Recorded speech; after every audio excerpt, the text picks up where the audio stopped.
this year we've had like great, should I say, horror films coming out, and our favorite one so far is Obsession. But then last year also there was this movie. Okay, it's a horror film, follows the same trajectory. It's not a bloody kind of horror like Scream and Evil Dead Rise, that kind of way. But then it's in its own niche, quite enjoying. That is Weapons. And then I'm sure you've seen that as well. So Weapons follows the story of a town about a boy. And then in his class, he's like, how do I even put it? He's just like Peter Parker. No one pays no attention to him. And then he's just bullied around. Is it Peter Parker is Spider-Man? Like when it starts, if Osborn is not around, no one notices Peter Parker. At least he has Osborne, bro. But this one, he's just a loner and all that. And then his auntie moves into town. Oh, I was a bit surprised when I saw that the lady in the main actress or something, like she played in Ozark. Have you seen Ozarks? Ozark. Yeah. That Ozark. Netflix series. I was very surprised when I saw her. Yeah, she likes to scream.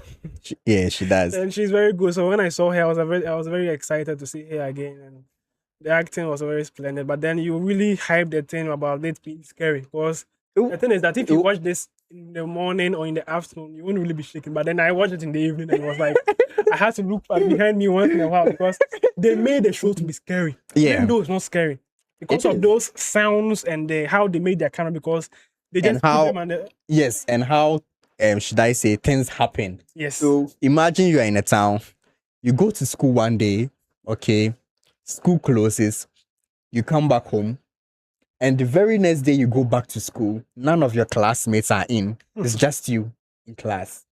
Yeah, we are making the boys seem like innocent in all this.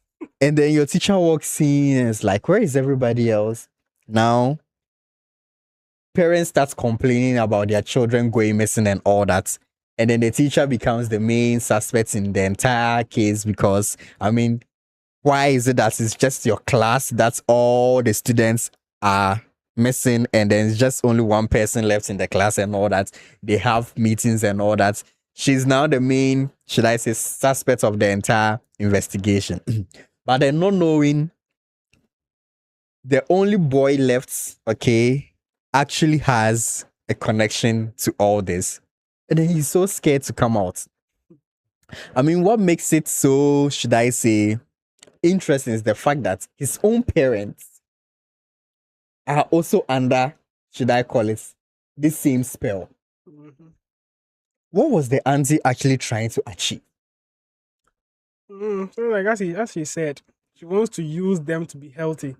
So like the more she makes them, put them in that state, then she will gain her strength. Recently, when it began, she was sick and all. Yeah, I'm sure. One day the kid went, and then when he came back, the parents were like that, and then the aunt was stable, was very healthy. But then she realized that like the older they get, the far less they are valuable to me, and also then they need the children in the kids class will do, and she also, if he also goes to do it, and then he does it. But the one thing I'm really concerned about is how strong is that kid, because he didn't even fumble when they were because the police questioned him, right? Yep. And he didn't even slip, because the police will question you, and then like he didn't even show any kind of suspicion, because I know that he's a kid, so they won't really suspect him for doing anything. But then maybe the auntie tamed him like threatened him with the parents. But then that is also a risk, because if you threaten a kid, he might slip. He might, once he's talking with the police, he might slip that my aunt.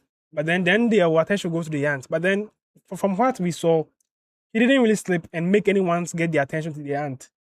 Yeah, he didn't. Yeah, so that's one thing I didn't really understand in the show, because he's a kid. He could have slipped once in a while, because the police questioned him, and we saw the scenes where he was in front of the detectives and the police. They were like, want to ask you a few questions. Are you telling me that he was able to answer all the questions in a way that didn't show any kind of thing that made him suspicious? Maybe it all boils down to the fact that maybe the auntie found a way, okay, to keep him quiet about the entire happening. I mean, he was made to believe that once he goes along with this, the state that his parents are in is not going to deteriorate. I mean, they are actually going to. He was feeding them, bathing them. He was literally doing everything. When he comes on, doors shuts, blindfolds everywhere, and all that.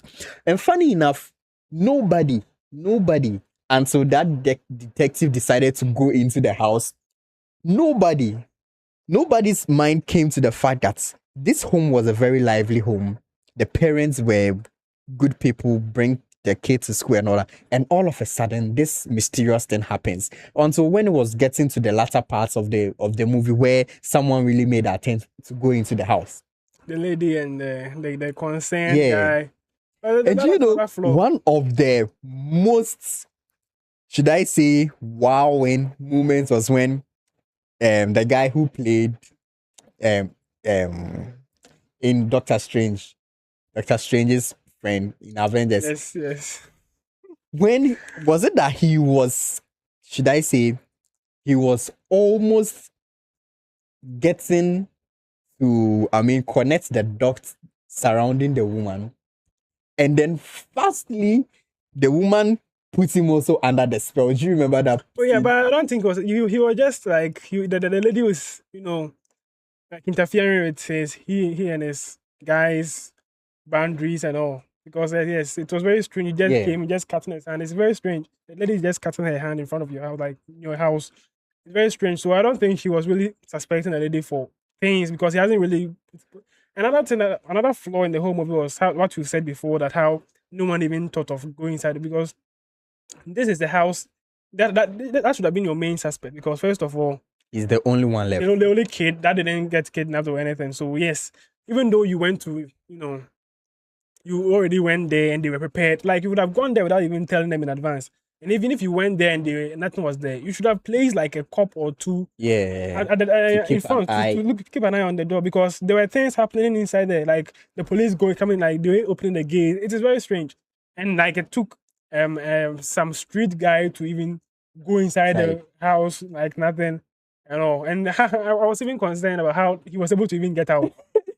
He got out and they didn't even try to get him back, and then he went to tell the cop. But then another thing that makes the movie, I believe, like interesting is how they made it into pieces, while everyone's perspective, police's perspective, this guy's perspective, this guy's perspective, where it was very wonderful, because when you see the police perspective where he was going to chase the guy, and the guy's perspective where he was being chased, yeah, it made it so interesting. Yes, it was another Pulp Fiction kind of kind of way it was interesting of them that moment, making us enjoy the movie and all that. The movie was was giving a lot of things without going far, because the cause relationship, was it to tell us something? The cause relationship with his wife or something, where he then cheats on his wife, because we know that he's not really happy in his marriage. Yeah. But then his wife's father is the chief of police or something.